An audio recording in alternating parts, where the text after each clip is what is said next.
ठीक है, चलो बच्चों चालू करना अभी। अब आपका जो फर्स्ट पॉइंट है, फर्स्ट पॉइंट क्या है आपका, क्लेम फॉर नेसेसरीज लिखते हैं, necessaries supply.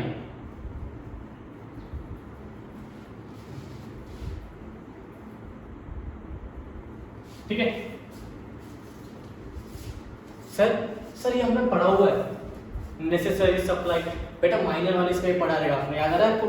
Capacity of part में याद है आपको? माइनर वाला पार्ट था, माइनर वाले में हमने पढ़ा हुआ था कि अगर कोई भी बंदा अगर वो माइनर को अगर नेसेसरी सप्लाई करता है तो then minor is liable to pay for that necessary supply. उसकी जो प्रॉपर्टी रहेगी, उसकी प्रॉपर्टी, उसका स्टेट जो भी रहेगा, दैट शैल बी लायबल। बराबर आ रहा है ध्यान?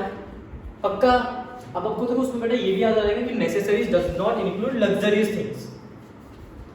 नेसेसरी में लग्जरियस थिंग्स नहीं आती, जो उसकी डे टू डे, जो उसको जो उसको डे टू डे में जो उसको यूज होने वाला है, जो उसकी रूटीन चीज में उसको काम आने वाला है, वो चीजों को हम क्या बोलेंगे? जैसे अनाज वगैरह हो गया, गेहूं, चावल, दाल, ये सब चीजें क्या होती है? That is necessaries. अब बेटा एक और चीज समझो कि नेसेसरीज मतलब फॉर एग्जांपल अगर कोई बंदा है जिसके पास पहले से ही 100 किलो चावल पड़े हुए एंड एक किराना वाला उसको अगर फॉर एग्जांपल और 50 किलो चावल दे रहा है, तो क्या वो उसकी नेसेसरी है?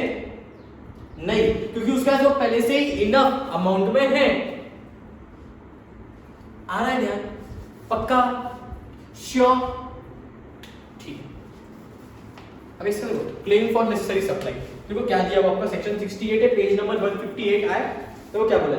If a person incapable of entering into a contract, incapable of entering into a contract, लगेज माइंड में क्लियर होगा आपका, माइनर, और anyone who is legally bound to support, ठीक है, is supplied by another person, मतलब यानी इसका गार्डियन की कहीं ना कहीं उसका रिलेट कर रहे हो, is supplied by another person with necessary suited to his condition in life, the person who has furnished such supplies is entitled to be reimbursed from the property of such incapable person. बेटा as it is पूरा capacity of वाला part done. अब देखो मैं example आपको बोलूं, example क्या A supplies B, A यानी कोई किराना वाला हो गया, तो एग्जांपल समझ लो, किराना वाला है और B कौन है? अ लुनेटिक, समझे? येड़ा और अ माइनर, कोई भी हो सकता है, येड़ा या तो minor, incapable of entering into contract. बेटा याद आ रहा है ना आपको? हाँ, तो लुनेटिक या minor with necessary supply to his condition in life, ठीक है, A is entitled to be reimbursed from his property. To establish his claim, the supplier must prove not only that the goods were supplied to the person who was minor or lunatic, but also that they were suitable to his actual requirements at the time of sale या delivery। यानी कि जो क्या बोलते हैं, simple सी बात है, आपको याद है जब मैंने इसके पहले एग्जांपल दिया था आपको, उसका 100 किलो चावल है एंड 50 किलो अगर वो और दे रहा है तो वो उसकी नेसेसरी नहीं होगा। तो ये जो बंदा है, कौन? किराना वाला, उसको उसको किराना वाला छोड़ के जो भी उस माइनर या लुनेटिक को जो माल सप्लाई कर रहा है, वो उसका काम है कि उसको वो प्रूव करके देना पड़ेगा कि जो मैंने उसको सप्लाई किया दैट विल, जो उसकी रिक्वायरमेंट थी at that point of time, वो उसकी नेसेसरी थी at that point of time जब उसको माल सप्लाई किया। ठीक है, डन। तो पहला पॉइंट हमने क्या बोला? Claim for necessary supply. तो ये वाला पार्ट क्या हो गया आपके क्वाजी कॉन्ट्रैक्ट से? ये आ गया कि it will deem to be a quasi contract. Done ना? श्योर? ठीक है। अब देखो क्या बोला, सेकंड वाला पार्ट है payment by an interested person, section 69। A person who is interested in the payment of money which another is bound by law to pay and who therefore pays it is entitled to be reimbursed by other। Sir क्या बोला इसने? नहीं समझा? 2 minute देखो। चलो दूसरा point देखो, दूसरा पॉइंट क्या है? Payment by an interested person.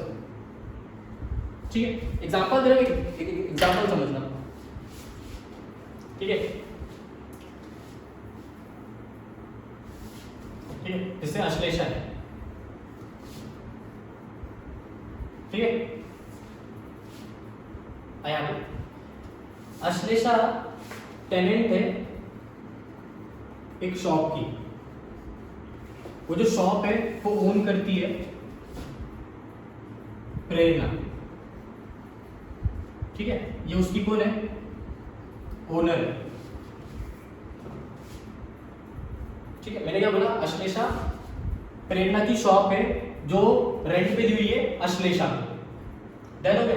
अभी ये जो शॉप है ना, वो शॉप के ऊपर कुछ टैक्सेस बचे हुए, कुछ टैक्सेस पे करना बचे हैं वो शॉप के ऊपर। अभी गवर्नमेंट अथॉरिटीज ने बार बार प्रेरणा को फोन कर रहे, गवर्नमेंट वाले इसको फोन कर रहे बार बार, इसको नोटिसेस भेजे हुए, नोटिस भेजी, कॉल किया, ठीक है, विजिट किया उसके पास कि भाई प्लीज वो टैक्सेस पे करो, ये पे करने के लिए रेडी नहीं है। अब ये वाली बात सब, अब क्या हुआ, वो लोग शॉप पे आए, गवर्नमेंट वाला क्या करे, उन लोगों ने, वो लोग शॉप पे आए, बोले हम लोग ये शॉप को सील कर रहे। अश्लेषा बोली अरे यहाँ पे तो मेरा बिजनेस चल रहा है, आप इसका ऐसा मत कीजिए। बोले कितने टैक्सेस है, ठीक है, फॉर एग्जांपल गवर्नमेंट वाले बोले कि इसके 5,000 रुपए टैक्सेस है। गवर्नमेंट वाले क्या बोले, 5,000 रुपए टैक्सेस बचे हुए। अश्लेषा ने क्या किया, अभी अश्लेषा भी शॉप में इंटरेस्टेड है ना, बिकॉज उसका बिजनेस वो शॉप से कंडक्ट हो रहा है, तो she is liable, sorry she is interested in this shop, हाँ या ना, इंटरेस्टेड है,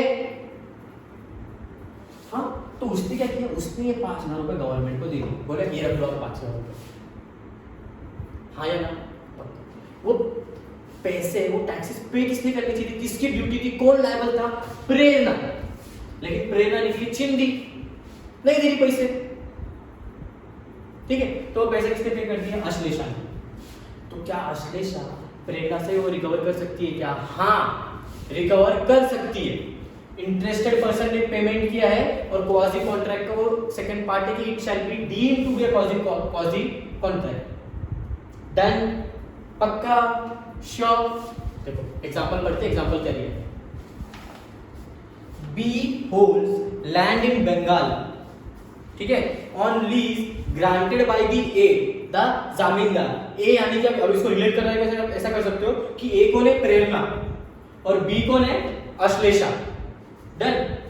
the revenue payable by A यानी कि कौन, Prerna, to the government being in arrear यानी कि अब तक पे नहीं किया है, ठीक है। His land is advertised for sale bye the government. अब उसने क्या किया, जो उसका जो रेवेन्यू पेबल यानी कि कुछ जो फॉर एग्जांपल अपने सबसे टैक्स समझ लो, अपने केस में क्या था, टैक्स था, जो टैक्स पेबल था उसने पे नहीं किया, इट इज इन अरियर। तो गवर्नमेंट ने क्या कर दिया, उसकी जो ये थी, जो लैंड थी वो एडवर्टाइज कर दी कि इसको हम क्या करना है, बेचना, बिकॉज इसने वो पैसा पे नहीं किया, ठीक है। Under the revenue of law the consequence of the sale will be enrolment of B's lease, यानी कि उसके से क्या हो जाएगा, अगर वो सेल हो गया तो अश्लेषा के कुछ राइट्स नहीं बचेंगे। तो इसलिए अश्लेषा ने क्या किया, to prevent the sale and the consequent enrolment of his own lease, और एनरोलमेंट यानी कि एक्सपायरेशन हो गया for example, pays to the government the sum due from A. Ashlesha ने क्या कर दिया, जो सम ड्यू था 5,000 रुपए का फ्रॉम प्रेरणा, उसने वो पे कर दिया। अभी अब क्या बोला है, ए यानी कि प्रेरणा इज बाउंड टू पे मेक गुड टू अश्लेषा यानी कि be the amount so paid. Done, यानी कि प्रेरणा को अश्लेषा को पैसे देने पड़ेंगे। डन, श्योर, पक्का, ठीक। एग्जांपल नोट डाउन करो।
चलो ठीक है, ये आई होप आप लोगों ने नोट डाउन किया। ठीक है, ये एग्जांपल नोट करो। ठीक है, ठीक है, अब थर्ड वाले पार्ट पे आने का। थर्ड वाला क्या बोला है? Obligation of person enjoying benefits of non-gratuitous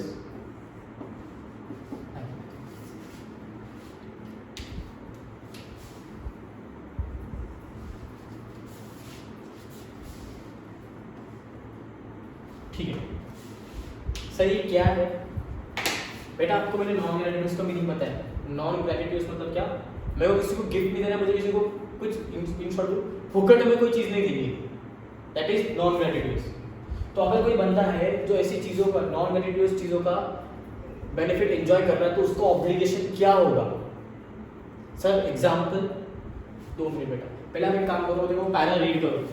आए आप लोग 158 पेज नंबर सी वाला जो पॉइंट है वो देखिए एक बार क्या बोला। In terms of section 70 of the act, where a person lawfully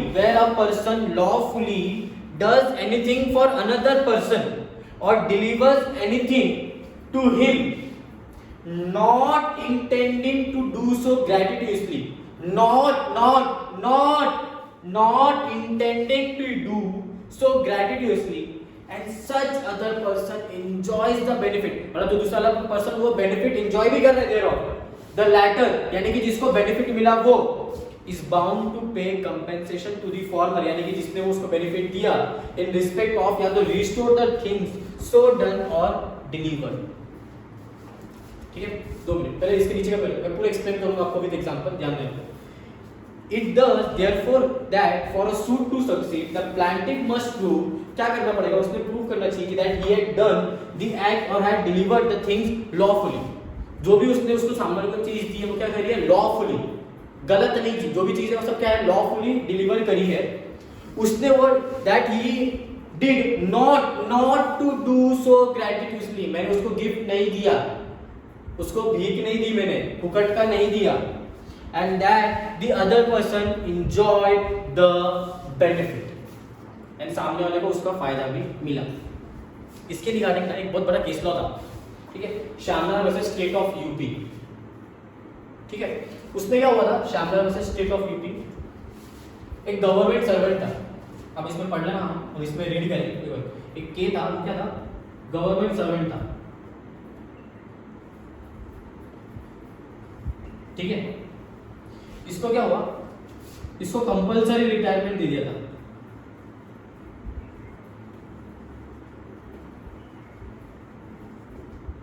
इसको गवर्नमेंट ने कंपलसरी रिटायरमेंट दी, बोले कि तू अभी रिटायर हो जा। ठीक है, के बोला यार, के ने सोचा अरे मैं घर पे बैठे बैठे तो बोर हो जाऊंगा, क्या करूंगा दिन भर घर पे बैठे बैठे, मेरे को तो नहीं होगा, मेरे को तो जमेगा नहीं।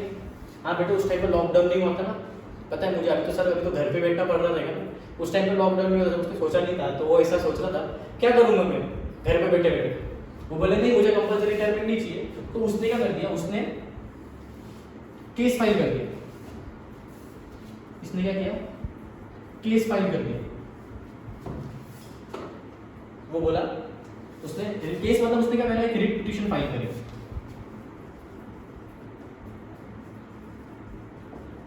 उसने एक रिट पिटीशन फाइल करी एंड वो केस नहीं कर, उसने रिट पिटीशन फाइल करी, बोले इट जस्ट एक ऑलमोस्ट केस जैसा ही रहता है, उसका एड्रेस इतना ही समझ के चलो। तो उसने वो रिट पिटीशन फाइल करी एंड वो गवर्नमेंट के बाद उसने क्या बोला कि मुझे कंपलसरी रिटायरमेंट नहीं चाहिए, मुझे मेरी जॉब फिर से चाहिए। ठीक है, तो अभी जब उसने ये बोला तो जो सामने वाली जो अथॉरिटी थी, वो अथॉरिटी ने क्या किया? उसने उन लोगों ने क्या बोला? गवर्नमेंट को बोला एक काम करो, जब तक हमारा ये केस गवर्नमेंट ने भी रिट पिटीशन के टाइम पे सामने अपील फाइल करी कि नहीं इसको ये जब क्या बोलते हैं उसको हम लोग कंपलसरी रिटायरमेंट देंगे। तो अब क्या हुआ? ये सब चल रहा था ना, तो के क्या बोला? ठीक है, जब तक इसका डिसीजन नहीं आता है कम से कम मुझे तब तक तो काम करने दो, मुझे, तब तक तो क्या कर लेता हूँ, उसका काम कर लेता हूँ। तो अथॉरिटी वो मान ली, अथॉरिटी बोली ठीक है, अथॉरिटी ने गवर्नमेंट को डायरेक्ट किया या ऑर्डर दिया कि जब तक ये अपील का डिसीजन नहीं आ रहा है, जब तक ये अपील का डिसीजन नहीं आता है, आप के को एम्प्लॉयमेंट दे दो। वो बोले ठीक है। गवर्नमेंट ने क्या किया, के को एज ए एम्प्लॉय रख लिया, पेरोल पे रखा, उसको हर महीने की सैलरी दिए जा रहे गवर्नमेंट वाले, बट उससे कुछ भी क्या किया, काम नहीं कर रहा है। काम करवाएगा उससे बिल्कुल नहीं, काम 1 रुपए का भी नहीं करवाएगा, लेकिन उसको हर महीने की सैलरी दे। उसके अपील का डिसीजन जब आया, जब मालूम पड़ा कि गवर्नमेंट जो के साथ किया वो सही है, वो कंपलसरी रिटायरमेंट उसको करना पड़ेगा। ठीक है, अब देखो जो 3 पॉइंट जो हमने पढ़े ना, एग्जैक्ट वो केस लॉ के ऊपर, वो देखो पढ़ना, that he had done the act or has delivered the things lawfully। Government जो करी थी वो लॉफुली था। गवर्नमेंट ने जो किया उसने नॉट सो ग्रेटिट्यूड, यानी कि उसने उसको वो जो उसको पैसे दिए वो उसने जब फ्री में बांटे क्या, नहीं, उसको सैलरी पे रखा था, भले ही कुछ काम नहीं करा है, लेकिन उस सामने वाले बंदे को तो पता था ना कि मुझे आना है रोज के रोज 9 से 6 का काम करना है, तो उसने फ्री में काम करवाया क्या, नहीं।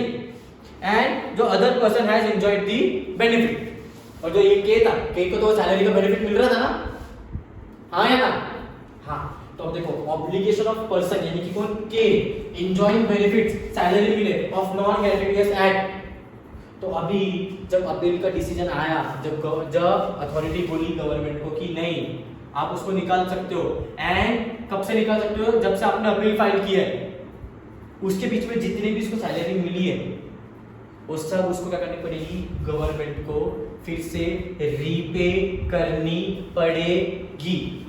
देखो पढ़ो एक बार इस पे एग्जांपल जो केस लॉ था वो देखो। The above can be illustrated by a case law where के a government servant was compulsory retired by the government.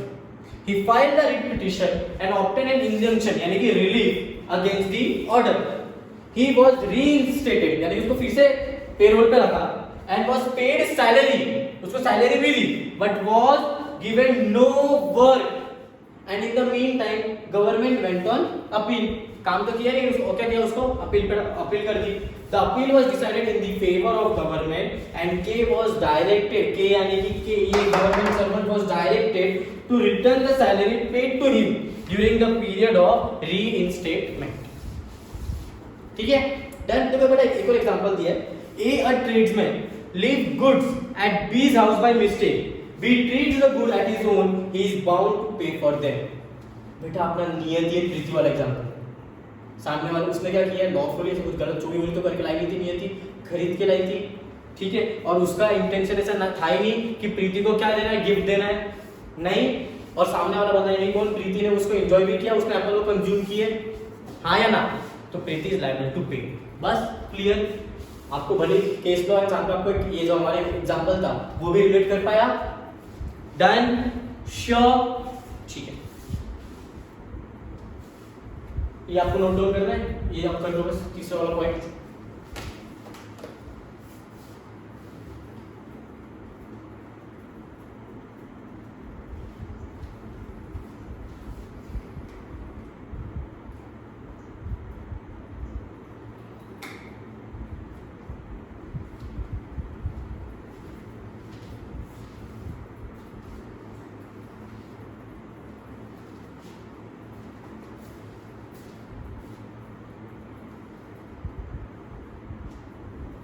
ठीक है, आगे लो अभी, चलो 3 पॉइंट तो हो गए। पहले हमने पढ़ा क्लेम्स फॉर नेसेसरी, फिर हमने पढ़ा payment by interested person, and तीसरा वाला कौन सा आया, obligation by obligation of person enjoying benefits of non gratuitous act. ठीक है, अब फोर्थ वाला देखो बेटा क्या दिया है, फोर्थ वाला पॉइंट है responsibility of finder of goods।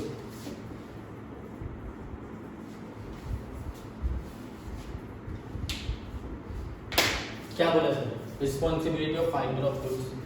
Finder of goods यानी कि किसी को कोई चीज मिली, जैसे हमारा इसमें केस लॉ है, जैसे हॉलिस वर्सेस हॉलर, ये केस लॉ था जिसमें क्या हुआ, जो हॉलिंस था, एक एच था, देखो आपको पढ़ना, एच को क्या हुआ, एक डायमंड मिला ज्वेलरी शॉप पे, वो डायमंड पड़ा हुआ मिला, ठीक है। अब वो ये नहीं बोलेगा अरे आपड़ी सापड़ी जिसको मिला उसका, आप लोग करने के ना बचपन में ऐसे, बाई चांस किसी को क्रिकेट खेलते खेलते, क्रिकेट में खेलते थे, बॉल घूम जाता था, फिर बोलते थे जिसको बॉल मिला उसका आपड़ी सापड़ी, ऐसा नहीं होता बेटा, वो हो गया बचपन में आपने आपड़ी सापड़ी बहुत कर लिया, रियल में ऐसा नहीं है। देखो समझो क्या है पूरा, राइट, आपड़ी सापड़ी और यहाँ पे देखो क्या बोला, एक काम करो केस लॉ पे आओ, रिलेट कर पाते हैं दोनों, आओ देखो H picked up a diamond, आपको मिला पेज नंबर 159 है, एक काम करते हैं पैरा पढ़ लेते हैं। देखो पैरा क्या बोला, responsibility of finder of goods, a person who finds goods belonging to another, सही है, a person who finds goods जो दूसरे का है and takes them into his custody is subject to same responsibility as if he were a bailee. बेटा bailor बेली क्या होता है, एकदम एक एग्जांपल दे रहा हूं, बेलर बेली का समझ लो। आप लोग आपका टू व्हीलर रहेगा, बरोबर है, वो टू व्हीलर फॉर एग्जांपल जो भी टू व्हीलर फोर व्हीलर है, आप उसको गैराज में डालते रहेंगे सर्विसिंग के लिए, बरोबर। तो आप फॉर एग्जांपल आपने जो टू व्हीलर है फोर व्हीलर है, आपने वो क्या कर दिया, एक गैराज में दिया, उसको बोला कि भाई इस गाड़ी की सर्विसिंग करके दे, वो बोला ठीक है तू शाम को आ जा, मैं तेरे को शाम तक गाड़ी की सर्विसिंग पूरी क्लियर करके देता हूँ। गाड़ी किसकी है, आपकी, आपने दी किसके पास है, गैराज वाले के पास, तो वो गाड़ी एट प्रेजेंट वो आज के दिन के लिए उसके पास रहेगी, उसकी पूरी सर्विसिंग करेगा, हाँ या ना। तो किसकी चीज है आपकी, आपको नो बेलर, आपने किसको दी है, बेली को। तो ये वो जो गैराज वाला है उसकी जिम्मेदारी है कि उसने क्या करना है, वो गाड़ी का उसका जो गाड़ी के जो भी प्रॉब्लम होगा वो सब ठीक करके देना है। एंड वो जो अब उसको क्या करना पड़ेगा, वो जो बेली है जो गैराज वाला है उसको वो आपकी गाड़ी की जो कस्टडी उसके पास है एट प्रेजेंट, तो उसको उसका ध्यान भी रखना पड़ेगा। फॉर एग्जांपल अगर उसके गैराज में से वो गाड़ी चोरी हो गई तो कौन रिस्पॉन्सिबल रहेगा, वो रिस्पॉन्सिबल रहेगा कि नहीं, वो गैराज वाला उसके लिए रिस्पॉन्सिबल रहेगा या नहीं रहेगा, हाँ रहेगा, क्योंकि वो बेली था, उसकी जिम्मेदारी थी वो कि गाड़ी का क्या ध्यान रखना है, उसमें जो भी काम है वो ठीक करके देना है, बरोबर है, क्योंकि उसकी कस्टडी में वाली चीज है। जैसे पार्किंग का आप समझ लो ना, आप पार्किंग में अपनी गाड़ी पार्क करते हो, आप फॉर एग्जांपल जैसे हमारे यहाँ पे मॉल है सिटी सेंटर मॉल, आप जब जाते हो तो वहां की पार्किंग है, आप वो पार्किंग में गाड़ी पार्क करते हो, तो आपने एट प्रेजेंट जो आपका आपने ओनरशिप ट्रांसफर नहीं कर, लेकिन पोजीशन एट प्रेजेंट किसके पास चले गया, वो बिल्डी के पास चले गया, वो पार्किंग वाले के पास चले गए, तो उसका वो उसकी वो रिस्पॉन्सिबिलिटी है कि वो चीजों का ध्यान रखना, वो गाड़ी का ध्यान रखना, हाँ या ना। तो बेलर बेली समझा, बेलर कौन होता है, बेली कौन होता है, जो ओनर है वो बेलर है, जिसके पास कस्टडी दिया है थोड़े टाइम के लिए, पोजीशन दिया हुआ है, कौन है, बेली, ठीक है।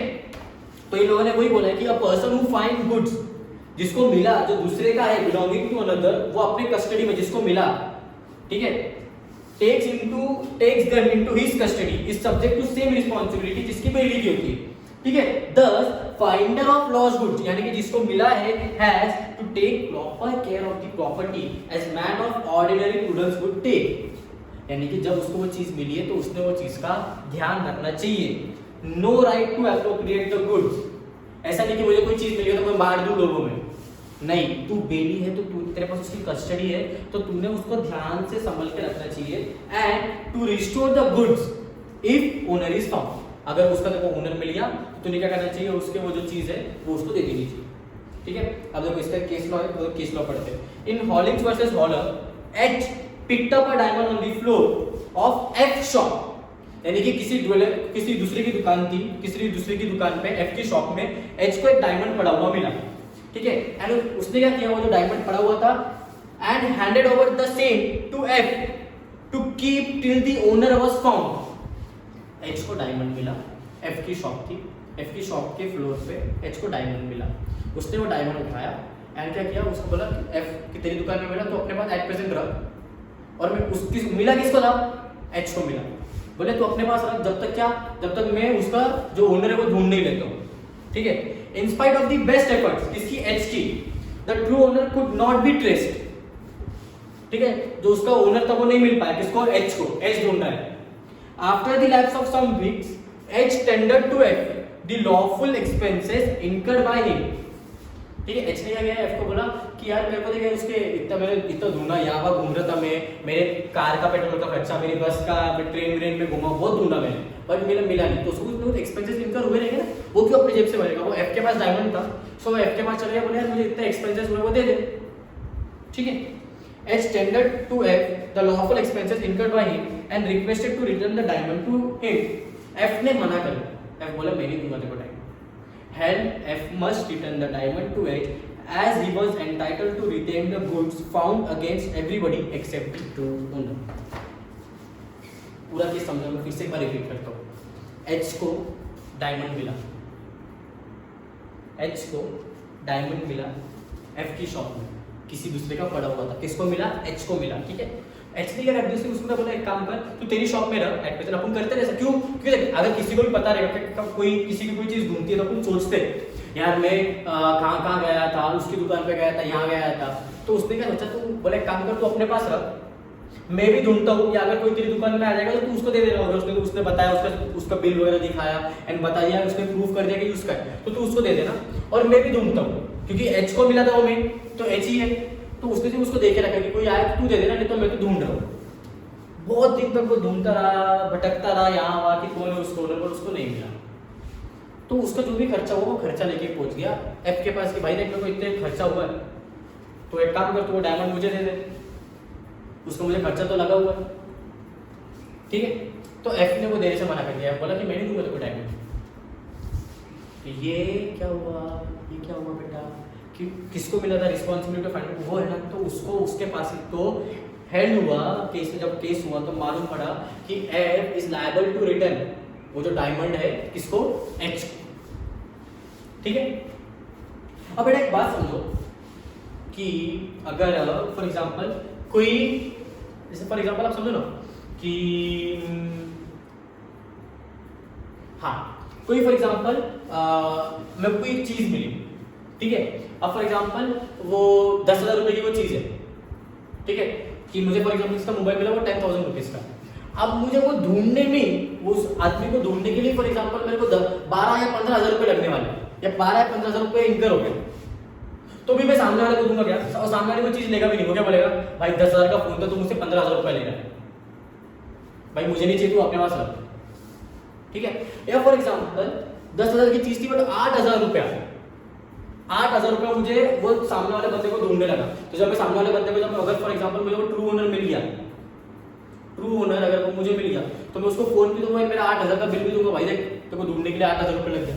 वो क्या बोलेगा? भाई वो 10,000 की चीज जब मैंने ली थी तब थी, उसके पास वैल्यू कम हो जाएगी और तू 8,000 रुपये का और मेरे को बिल चिपका रहा है, नहीं चाहिए, रख अपने पास। हाँ या ना? तो सर अपने को कब समझेगा कि वो चीज़ अपन रख सकते हैं? बेटा ऐसा बोला जाता है कि जो भी जितना भी वो जो तेरे को चीज़ जो गुड मिला है उसकी जो वैल्यू को अगर 2/3 से ज़्यादा, अगर 2/3 से ज़्यादा अगर एक्सपेंस तुझे इनकर हो गया बंदे को ढूंढने के लिए, तो वो वैल्यू, वो चीज़ तू क्या कर सकता है? अपने पास रख सकता है। डन? पक्का?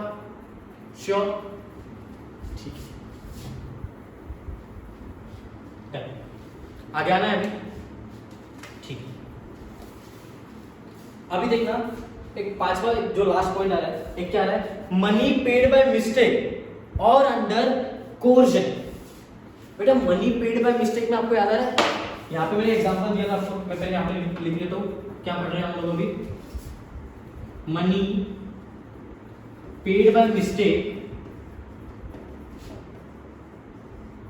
और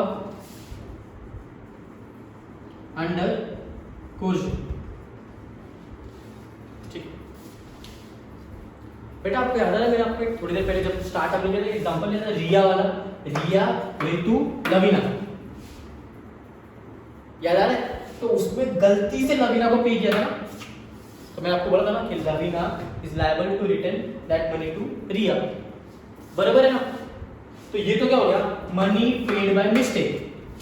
अंडर कोर्जन वाला पार्ट हम लोग पढ़ेंगे। बेटा ये कोर्जन मतलब आप लोगों ने जो फ्री कंसेंट में बोला, फ्री कंसेंट में पढ़ा था ना, एग्जैक्ट वो नहीं है, वैसा ही है, सिमिलर टू वैसा ही है, लेकिन क्या है हम पढ़ेंगे।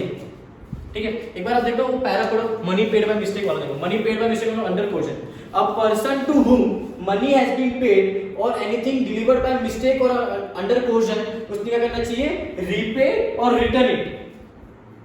डन क्या, देखो एग्जांपल दिया है, a payment of municipal tax made under mistaken belief और belief of misunderstanding of the terms of lease can be recovered from municipal authority. The above law was affirmed by the Supreme Court in case of sales tax officer versus Kanhaiya Lal. यानी कि अगर मैंने गलती से municipal tax में कुछ पैसे पे कर दिए जो मैंने गलती से पे किए, मतलब मुझे वो अथॉरिटी को पे नहीं करना था, कोई दूसरा टैक्स था, बट मैंने गलती से वो म्युनिसिपल टैक्स में पे कर दिया, तो क्या मैं वो पैसे ले सकता हूँ? हाँ, बिकॉज मैंने वो गलती से पेड बाय मिस्टेक, या इसको आप अपने रिया एंड विद वाले एग्जांपल से रिलेट कर सकते हो कि मैंने गलती से किसी और को पे कर दिया, तो सामने वाले बंदे को क्या करना चाहिए, वो चीज रीपे करनी चाहिए। ठीक है, अब बेटा जो कोर्जन वाला पार्ट था ना अंडर कोर्जन में, तो उसमें बेटा एक केस लॉ था, वो क्या था, Trikam Das versus BMC, Bombay municipal corporation. उसमें क्या हुआ, एक बंदा था वो ट्रेन से ट्रैवल कर रहा था, एंड वो ट्रेन से ट्रैवल कर रहा था लेकिन विदाउट टिकट ट्रैवल कर रहा था, he was travelling without ticket. तो उसको टीसी ने, जो टीटी होता है, उसने वो बंदे को पकड़ा, उसको बोला तुझे पेनल्टी देनी पड़ेगी। ठीक है, बोला अगर तू और पेनल्टी देनी पड़ेगी और नहीं दिया ना तो मैं तुझे यहाँ से चलती ट्रेन से फेंक दूंगा। उसको डराया उसने कि चलती ट्रेन से फेंक दूंगा। अब क्या हुआ कि जो उसका जो क्या बोलते हैं, फॉर एग्जांपल अगर वो पेनल्टी होनी चाहिए 300 रुपया, तो उसने क्या किया, उससे ज्यादा पैसे लेके, फॉर एग्जांपल उससे 600 रुपए लिए। अब सामने वाला बंदा तो डर गया था, बिकॉज भाई मैंने टिकट वगैरह लिया नहीं है, प्रॉब्लम है, तो उसने क्या कर दिया, वो 600 रुपए उसको दे दिए। ठीक है, बाद में वो जो बंदा था उसने केस किया एंड बोले कि उसने मेरे को डराया था, एंड उस चक्कर में उसने मुझसे ज्यादा पैसे लिए।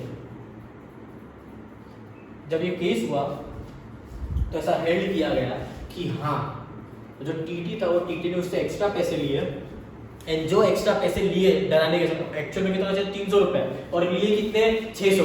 तो जो ऊपर के जो उसने कोर्जन की वजह से जो एक्स्ट्रा पैसे लिए थे वो लायबल है, बीएमसी लायबल है to retire to repay that amount to Trikam Das. आ रहा है पक्का? जो लॉफुली जो लीगल था, जो पेनल्टी, वो लोग रिकवर कर सकते, लेकिन डराने धमकाने से कुछ एक्स्ट्रा पैसे लिए तो वो तो कोर्जन से लिए ना, हाँ या ना, कोर्जन था ना, तो वो पैसे आपको, जो वो पैसे आप रख नहीं सकते, वो आपको पैसे सामने वाले को जिससे आपने लिए उसको रिटर्न करना पड़ेगा। देखो आओ नीचे, मैं आपको बोलता हूँ, देखो in a case where T यानी कि Trikam Das was travelling without a ticket in a tram car and on checking he was asked to pay ₹5 as a penalty to compound transaction. T ने फाइल किया suit against the corporation for recovery of the ground that it was extorted from him. Extorted मतलब बेटा क्या बोलते हैं, किसी को डरा धमका के पैसे ऑब्टेन करना। आपको तो देखो बहुत फोन आता है ना कि एक्सटॉर्शन के लिए फोन आता है, बहुत बिजनेसमैन वगैरह को ऐसा करते हैं, बड़े बड़े लोगों को कि एक्सटॉर्शन के लिए फोन किया जाता है कि क्या बोलते हैं, हफ्ता बोलते हैं ना, हफ्ता, वैसा सेफ्टी के लिए हफ्ता। ठीक है, The suit was decreed in his favor. In his favor यानी कि कौन, त्रिकम दास के फेवर में हुआ कि जो तुमने एक्स्ट्रा के जो पैसे दिए थे, जो डराने धमकाने के, जो उसने तो डराया धमकाया, उसके जो ऊपर के उसने जो पैसे लिए वो तुझे फिर से वो मिल जाएंगे, त्रिकम दास को मिल जाएंगे। Done, sure, पक्का। बेटा फिर से एक बार आपको बोलो, देखो हमने जब स्टार्ट किया हमने पॉजी कॉन्ट्रैक्ट पढ़ा, पॉजी कॉन्ट्रैक्ट हमने कुछ एग्जांपल्स देख लिए, कौन से एग्जांपल देखा, पहले हमने देखा कौन सा वाला एग्जांपल, पहले मैंने आपको नॉर्मल एक ये बताया था कि पहले क्या एक नॉर्मल अग्रीमेंट होता है, जैसे आपको पता है आकाश बाबूराव वाला आईफोन वाला एग्जांपल, जिसमें आपके नॉर्मल जो भी एसेंशियल एलिमेंट्स ऑफ कॉन्ट्रैक्ट थे वो सब मौजूद थे, तो हमने उसको क्या बोला कि इट इज अ कॉन्ट्रैक्ट। ठीक है, अग्रीमेंट है, उसमें एनफोर्सेबिलिटी भी थी। फिर हमने 3 एग्जांपल देखे, एक हमने देखा नियति प्रीति वाला, एक हमने देखा रिया रितु और लवीना वाला, और तीसरा हमने यहाँ पे देखा आकाश मानव एंड अनमोल वाला। डन, ये वाले एग्जांपल देखे तो उससे हमको एक आइडिया है कि क्वाजी कॉन्ट्रैक्ट क्या होता है, कि ये ऐसे ऑब्लिगेशंस है जो पार्टीज टू द कॉन्ट्रैक्ट नहीं इंपोज कर रहे, it is imposed by the law. ठीक है ना, ये हमने देखा फिर पार्ट। फिर हमने क्या देखा, फिर हमने स्टार्ट की कि ऐसे कौन से केसेस है that shall be deemed to be quasi contract. ऐसे कौन से केसेस है जब हम बोल सकते हैं कि वो क्वाजी कॉन्ट्रैक्ट होगा? तो उसके लिए मैंने आपको पहले एक स्टोरी बताई। मैंने आपको बताया कि क्या होता है स्टोरी, मतलब कैसे याद रख सकते हो। मैंने बोला कि फॉर एग्जांपल जब हम क्या होता है, जब बड़े होते हैं तो शादी हो गई, कि उसकी शादी हो गई, यानी कि क्या हो गया, रिस्पॉन्सिबिलिटी, यानी कि क्या, responsibility of finder of goods. ठीक है, फिर उसने क्या किया, उसने बोला कि चलो मैं अपना क्या करता हूँ, हेल्थ इंश्योरेंस निकालता हूँ। तो उसने क्या किया, उसने मनी पे किया, प्रीमियम पे किया, तो मनी पेड बाय मिस्टेक और अंडर कोर्शन। ठीक है, तो अब क्या हो गया, जो उसकी रिस्क थी वो इंश्योरेंस कंपनी के पास क्या हो गई, ट्रांसफर हो गई। तो अभी क्या इंश्योरेंस कंपनी के पास ऑब्लिगेशन है of person enjoying benefits of non gratuitous act. फिर एग्जांपल कभी कुछ ऊपर नीचे हुआ तो क्या होगा, वो क्लेम करेगा। ठीक है, बेटा मैं इसमें अज्यूम करूंगा हेल्थ, ये आपका मेडिक्लेम इंश्योरेंस है, मैं किसी का बुरा नहीं बोलूंगा। ठीक है, तो या आप पीयूष को छोड़ के आप कोई दूसरा XYZ भी रख सकते हो। ठीक है, तो क्लेम फॉर क्या हुआ, नेसेसरी सप्लाइड हुआ कि जब वो क्लेम करेंगे तो इंश्योरेंस कंपनी क्या करना पड़ेगा, पेमेंट करना पड़ेगा, पेमेंट बाय इंटरेस्टेड पर्सन। तो ये हमने क्या कहा, पांचों पॉइंट ये भी पढ़ लिए, पांचों पॉइंट आपके लिंक भी हो गए, लर्न भी हो गए। क्लेम फॉर नेसेसरी सप्लाई में आपने क्या देखा, माइनर वाले केस में कि अगर उसको कुछ नेसेसरी सप्लाई किया रहेगा, तो अगर वो नेसेसरी अगर कुछ सप्लाई किया है तो उसके रिलेटेड जो भी पैसा रहेगा वो सामने वाला बंदा उसको मिलेगा। मतलब फॉर एग्जांपल जो बंदे ने नेसेसरी सप्लाई करी है उसको वो जो भी पैसा रहेगा वो पे कर, वो पैसा उसको मिलेगा। फिर दूसरे वाले केस में पेमेंट बाय इंटरेस्टेड पर्सन में आपको याद आया अपना आश्लेषा और प्रेरणा वाला पॉइंट, जहाँ पे उसने आश्लेषा ने वो टैक्सेस पे किए थे लेकिन वो बाद में प्रेरणा से रिकवर कर सकती है। Obligation of person enjoying non gratuitous act में आया है गवर्नमेंट सर्वेंट वाला। ठीक है, जो उसने अपील वगैरह फाइल किया था, लेकिन क्या था कि वो सामने वाले उसको वो जो सर्वेंट था, गवर्नमेंट सर्वेंट को वो पैसा किसको देना पड़ेगा, गवर्नमेंट को फिर से देना पड़ेगा। एंड साथ में जो अपने वाला एग्जांपल आपको नियति और प्रीति वाला एग्जांपल आप याद रख सकते हो कि नियति ने प्रीति को ऐसा फुकट में वो दिया नहीं था, ना उसका वो इंटेंशन था। ठीक है, उसके अंदर responsibility of finder of goods में आपड़ी सापड़ी मैंने आपको बताया था, याद है ना, अपने डायमंड वाला एग्जांपल। एंड पांच वाला पार्ट क्या था कि मनी पेड बाय मिस्टेक और अंडर कोर्जन। तो पेड बाय मिस्टेक या अंडर कोर्जन वाले पार्ट में क्या आएगा, जैसे हमने पढ़ा पेड बाय मिस्टेक में कौन सा वाला पार्ट आया, रिया, रितु एंड लवीना वाला पार्ट आया, और अंडर कोर्जन वाले पार्ट में जो मैंने आपको त्रिकमदास वर्सेस बीएमसी वाला जो केस था वो कवर किया। डन, पक्का। एक छोटा सा डिफरेंस बिटवीन देखो आपको नीचे दिया हुआ है, क्या बोला हुआ है कि क्वाजी कॉन्ट्रैक्ट एंड कॉन्ट्रैक्ट में क्या डिफरेंस होता है।